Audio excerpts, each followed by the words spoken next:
Hello, my friends. Welcome. My name is Joe. This is the Joe Martino Show. And today we're going to talk about what do we do after we fail. But first, some readers had some issues with a recent episode of mine. And I need to address, did I turn an innocent preteen into a podcast moment?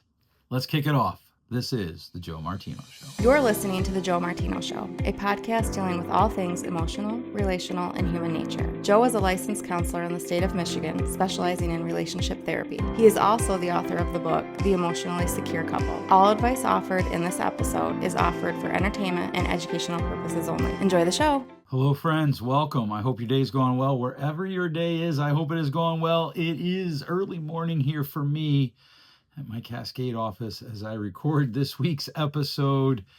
Oh boy, when is this going to drop? I don't remember. June 4th, maybe? June 5th, somewhere around there. I don't know what that Wednesday is.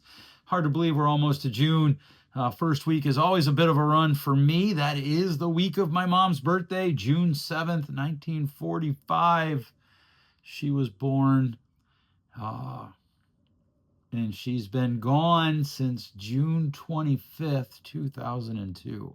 So June's just always kind of a crappy month for me. And you know, it's something over the years that I feel like I have learned to manage. It's something over the years that I feel like I have learned to navigate with my family, with people around me, and it's better than it was. There was a run where because I journal a lot, and there was a run where every year I'd be like, man, my journal entries in June all seem to take a turn. Why is that? And then it hit me. Oh yeah, mom born, mom passed. So yeah, that's coming up. By the time this drops, it'll be right around the corner, and that's something significant for me. If you've not had that type of loss, that's good for you. If you have, know that I have some inkling of what you're going through. I know that a lot of people just don't understand it. And, there's strained relationships post my mom's passing, which always makes things a little bit more complicated. We haven't decided what we're doing for the summer. My daughter and I are talking about maybe doing a series over the summer where we continue the show right through the summer, but the two of us do it. There are some logistic issues. This is an incredibly low budget production, as any audiophile can tell. And because of that, like right now, I'm recording at my office that I use to see clients. My hair, if you're watching on video, my hair, I look like a 51-year-old man with the traditional 51-year-old haircut. It just isn't good. And, I'm on my computer. The software I use is free. I've got a $28 lamp light here. So those things are not, it's low budget. And so one of the things, though, that we try to do is we try to use these videos to kind of market my material, market the book that's coming. And I'm not quite sure how to record. I use free podcast software, so I'm not quite sure how to record in a way that doesn't get really bad audio content or quality and keep going and be able to film Kendra and myself. But that is something that we're trying to figure out. We are probably going to launch a second podcast dealing with all things church, religious, God, that will be Kendra and I, but that might not have any video. That's what we're working on. If you have opinions on that, I'd love to hear it. There's quite a few of you who often will write me and tell me, hey, you asked this question, here are my thoughts. I always appreciate that. You can find me on my website, joemartino.com. There's a contact me page or a contact Joe page. You can hit that. Either way, you can reach me there. You can always email me. If you know me in person, grab me gently. I'm getting old. My knees and my shoulders hurt. And let me know what you think. All right, let's talk about some fun stuff. Okay, so two things. I want to read an email to you. In episode 310, I talked about sports, and I thought that, look, I get a lot of emails, Joe, why do you hate sports? Blah, blah, blah, blah. And I thought, you know what?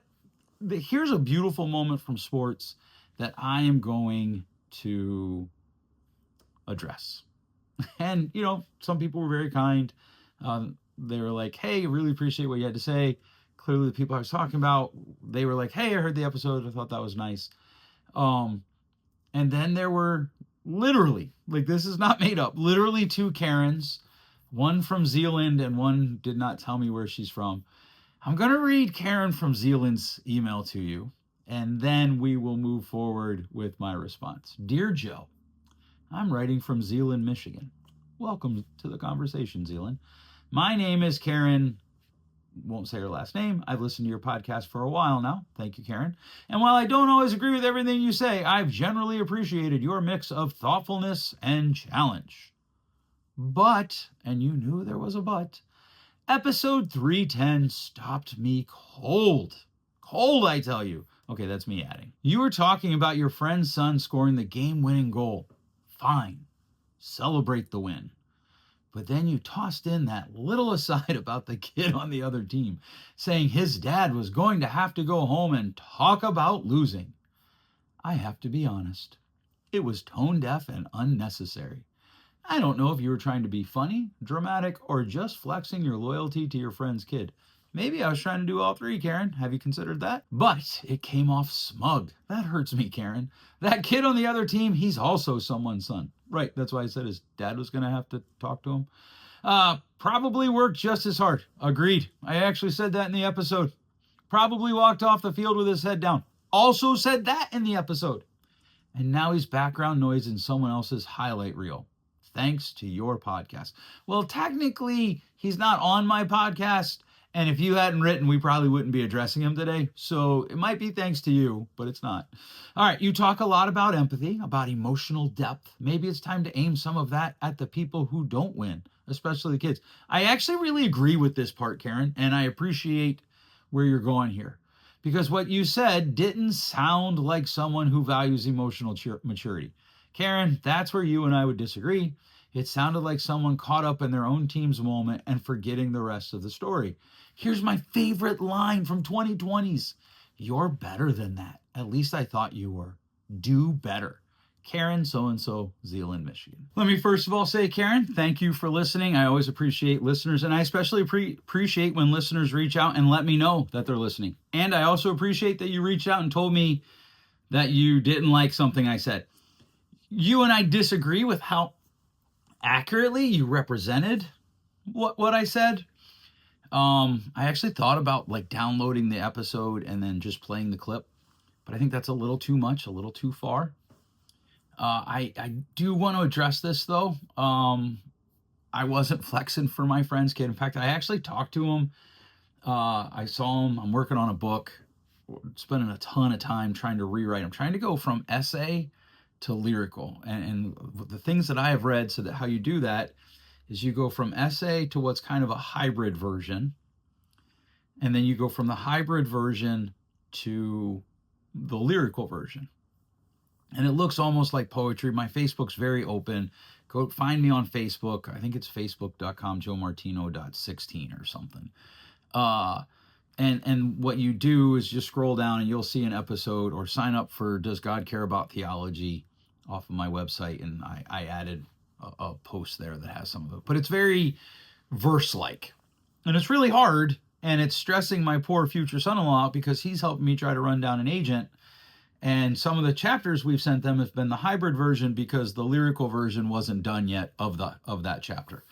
But we'll get there. Anyhow, a lot of work, a lot of time away. I'm at the coffee shop working, and in walks the dad that I was talking about in this episode. I told him about your email, and I told him about the other Karen's email, which really, it has words I can't read and keep my family-friendly rating. It has words that I can't read and keep my family-friendly rating about a youth soccer game of kids that, like, I don't know, his voice is still really high, so he's got to be early teens. I don't exactly know how old he is, but his voice is very high. And he also was reading the text between his mom and dad, my wife and I. I think it was him because he wrote back good, and John was like, that's off of my iPad. I thought that was funny. Anyhow, Karen, I digress. I need coffee. That's how I regulate my ADHD. Okay, Karen, I actually agree with you that is someone else's kid. I agree with you that he worked hard. I agree with you that he lost. That's actually the point that I'm trying to make in that episode. And it's the point that I'm going to try to make today, because this is going to tie to what I want to talk about today, which is One of the things that I'm running into with people in the room all the time, if I'm honest with you, I'm running into it in my own head. People, they talk about wanting to take risks. They talk about that they're willing to fail. They talk about that they're willing to try things, pay anything. But then if it fails, they use that as some level of proof that they shouldn't ever try again. Often. And, that goalie, look, he's a goalie. Hopefully he knew what he signed up for when he became a goalie. You're going to be in situations like that. And those situations aren't going to always go your way.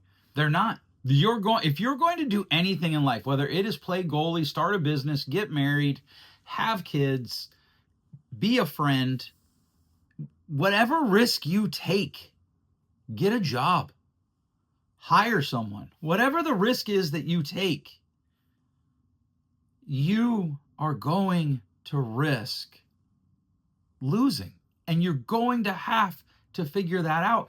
And the greatest opportunity that particular game that I was talking about provided for that goalie is that his parents, his dad, his mom, I don't care, his coach, I'd prefer it be his dad and his mom, they need to talk to him about what it means to endure after you've lost.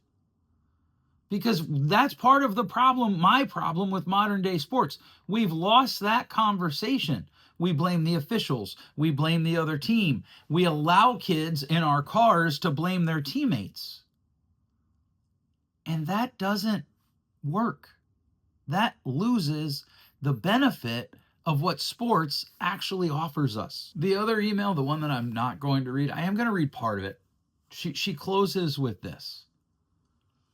The other dad, he was probably just as proud, probably hurting for his son. In that exact moment, you were casually turning into a podcast anecdote. They don't pay. How do we even know if they listen to my show? Anyhow, you didn't just miss the mark. You didn't even aim for it. That's where we disagree, second Karen. I didn't miss the mark. I actually hit it. And I appreciate your concern. But the reality is we have to talk about failure. And in both of these emails, and there's probably, I don't know, it was a small handful, maybe 5, maybe 6 people who at some level they didn't like that I talked about the losing part. A couple people thought it was funny that I brought that up. But they talk about losing like it's final, or even for my friend where his kid won, that winning was final. And in neither case is that true, right? My friend's kid had to go play more games, and they didn't go as well. He didn't play as well. He was frustrated with his team. And again, conversations, right? You need to have you need to take advantage of the opportunities, and the opportunity there is, okay, son, we need to talk. So great, you won. You did something that a lot of people could play their whole life and never get a chance to do, which is score the game-deciding goal, like the walk-off goal in a shootout. But then today this happened or that happened. And you have to have that conversation. That's what makes sports a great teaching tool for life if we choose to utilize it that way. But the problem becomes we've stopped doing this, and this is why we get the current state of sports that we're in. I went to my daughter's boyfriend's little sister's soccer game Sunday, mostly to spend time with my daughter. I don't really care about 10-year-old soccer, but I do love coaching. And it reminds me, every time I watch a game, I'm reminded of how much I miss coaching. And right now, it just doesn't fit into my life. And coaching is one of those things where I think once you're away from it, people tend to assume that the game has passed you by. You need an opportunity. And I don't know. I don't know that. I've not really tried. I tried one time to get into a school a number of years ago. I can't tell you any more of that story because it would involve HIPAA. But I did consider that. And a couple years ago, I had a school recruit me, and I turned them down because I just didn't have the time. But I miss coaching. I miss watching players play and seeing little things. Like, for instance, in this 10-year-old game, there was a girl who has a tremendous foot. Like, her ability to move the ball while she runs, amazing. In soccer, they call it dribbling. But she doesn't let the ball carry through, right? Like, and it's 10-year-olds, so that's part of it, but just let the ball carry through. Let the ball do the work. That is a soccer truth. That is a life truth. There are so many people that they don't let the tools do the work. They try to do it. They don't let process work. They try to do it. It's a great sports lesson for life, and I love it. And I was sitting there like, oh man, if she could just let that ball carry, this game would be a blowout. I think it actually ended up being a bit of a blowout. I think it was 3-0 or something like that. And now let's just indulge my ADHD for one more second, please. Actually, probably a few minutes. I am part of a Facebook group on Facebook. That was redundancy, repetitive there. I'm part of this group of Pastors Connection Network or Pastors Network Connection. I don't know what it's called. A friend of mine from high school put me in it. I did not get out of it. I'm not a pastor anymore. I do some pastoral things. I'm going to officiate some weddings. I can do funerals. I was a pastor for a long time. I am writing a book called Hiding Behind God. What happens when we use God in ways that that He doesn't tell us to use them. But in there, these people are talking about how hard, friendships and being a pastor is. And it's true. It is. And then another friend of mine who is a pastor out in Nebraska, he and I have done some collaborative things together. We have more collaborative things coming. He put up a post that I questioned the validity of it. The post is this: most people will lose 5 to 7 significant relationships over the course of their lifetime. Most pastors will lose 5 to 7 significant relationships every year. Now, here's the thing. Relationships are my thing. They are literally my profession. And so I was like, whoa, hold on. Because here's the thing. If that's true, that means at one point, they had 10 to 12 significant relationships, because in order to lose 5 to 6 a year, 2 years in a row, you had to have 10 to 12. And so I was like, you know what? I think the point stands, but I'm not sure that the numbers work at all. In fact, I'd actually argue the numbers.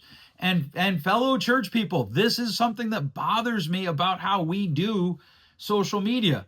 If we're going to say something is fact, it matters. It matters very, very, very much. And so somebody wrote to me, because I put up like, hey, I don't get this. Ty was like, yeah, hey, there are many are questioning what is meant by significant relationships. Consensus seems, he hates that word, proverbially true sentiment, but not sure on the accuracy of the numbers. And Ty led with that. He said it in the middle. He said it at the end. He's repeated himself on that. So this is not with him. And it's not even with this fellow who wrote me, but he wrote, hey, when a pastor makes a change in their church, the losses mount up. Every big decision will cause people to leave, including relationships you've invested in over many years. Right, but that doesn't make them significant. Several decades of relationship are significant investments that can become losses when they disagree with the pastor's or elder board's decision. And I wrote back, you know what? I get that. But that's probably true for a lot of people. And here's my point to both the Karens, to the other 3 or 4 people that wrote in who thought I was mean, to the poor goalie, who I guarantee you there's no 12-year-old listening to this podcast. Life's hard. Frickin' deal with it. Stop whining when losses come. And you know what? I get it. I told somebody this week, I was talking to these 2 kids. They're kids to me. They're in their early 20s. Shout out to one of my favorite principals' children. Hey, you know what? People talk about being willing to risk failure, but then they lose their mind when they risk. To my pastor friends, here's my point to the pastors. You know what? I get it. You lose significant relationships. You invest in people and they tell you, they leave, especially in this era of consumer church, which is something I talk about in my book. But everybody's losing relationships. It's hard for everybody. And I don't want to get caught in either extreme. I don't want to get caught in the extreme of, oh man, it's really hard. Are you okay? Nor do I want to ignore it, right? Those are 2 extremes. We want to avoid both, because here's the life lesson. And it's straight from my friend's kid winning that soccer game. Win. Enjoy it. Celebrate it. Go out to dinner, eat all the ice cream. I don't know what they did to celebrate it, but I'm sure they did something, right? Watch the videos. Send it to grandma and grandpa. Do all the things. But then get back out there and risk failing again. Get back out there and risk the pain again. Get back out there and risk re-engaging. That's the beautiful lesson that can and could be and probably was, at least for my friend and his kid, taught in that moment, in that season. And for my friend Ty, the pastor, that's the moment or the truth that he needs to teach his fellow pastors. But look, if you're like, dude, I don't even care about religion. I think religion is a waste. Okay, that's fine. You still have to choose. Are you going to engage after you fail? Are you going to get back up off the mat and push yourself after you fail? Are you going to chase success, whatever that means, after you fail? And there are sometimes, I had somebody write in one time, they're like, you're always talking to business people and authors. You know what? I can see how that comes across because that's my context. But like legitimately, you got divorced. You got divorced. Your husband cheated on you and left. Your wife cheated on you and left. And you've been on the mat for the last 6 months, 2 years, 3 years. What are you going to do? If I'm honest with you, there's a lot of things in youth sports we do that I don't understand. Parents on the sidelines, just stop. Stop yelling. Don't work the ref over. Don't do those things. It's silly. You look silly. You embarrass your children. Stop. Here's one that we do that I don't understand, and it is mostly an American thing. I had an exchange student one time ask me, what are we doing when we do this? When somebody gets injured, everybody takes a knee on the field. Just stand up, walk away from the person, give them a ton of space. But why are we getting down on one knee, which is a great way to tighten up? Just walk away, give space. There's a lot of things we do that I don't understand. The fouls that we want, even the 10-year-old game I was at, it was funny. The team that we were cheering for was objectively better than the other team. Remember, I don't have a dog in this hunt. I am literally there just as someone who loves the sport and my daughter, and I want to spend time with her, and I do like to watch sport. And the team that we're cheering for, objectively better. Also, objectively fouled 4 or 5 times more than the other team. There was one girl, she doesn't know what it means to play the ball. She literally just obstructs almost every time. And you know what? She's going to get away with it for probably the next 3 or 4 years because she is bigger than most of the other girls. And it's fine. The referee either calls it or he doesn't. It's 10-year-olds. They're learning. They're growing. It's not about 10-year-olds, right? It's about the life lesson. But here's the thing. What happens when she is 14 or 15 and the other girls catch up to her in size? She won't be able to get away with it. Now, by then, if she has the right coaches, she'll have adjusted. And that's the point that I want us to kind of wrap this episode up with. Even when you're winning, even when things are going well, we should be looking at what we're doing. We should be asking ourselves, is this sustainable? Because failure is going to come for all of us, right? If you have a good friendship, you keep investing in it. Now, look, there's going to be times where, you know what, this friend, we were close and it moved. I get that. We've talked about that a lot over the 300 and some odd episodes we've done together. But it's not about the winning or the losing that random Saturday or Sunday up in Traverse City, or the losses that came after it. And for that goalie, maybe the wins that came after it. It's about, are we evaluating what we're doing? Are we asking ourselves, who are we versus who we want to be? And how do we move forward?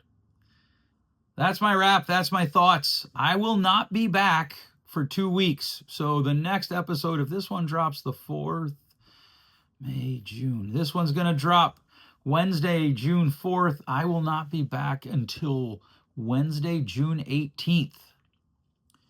And then by then I'll know for sure what we're doing. I would guarantee you that we're probably going to take July off. We might kick it back up in August, but I would almost guarantee you that we're going to take July off. If you want to connect with me in a bit of a more permanent space, go to joemartino.com. You can sign up for both my blogs there, Emotionally Inclined, which is the one that deals with all the things emotional. And you can also sign up for Does God Care About Our Theology? Questions about wrestling out how theology works in life today. All right, spoiler alert, I do believe God cares very, very much about our theology. And if you don't like that stuff, that's why there's 2 separate blogs. You can sign up for the emotional blog and still do the and just ignore the spiritual side. If you like the spiritual things and you think that counseling is a bunch of hooey-fooey, you can do that too. Hey, if you found value in this, would you do me a favor? Would you share it on your social medias? Would you share it with your friends? Just take a second, hit share. I can't tell you how much that helps me in some of the things that I'm trying to do, and it really doesn't cost you anything but a few seconds.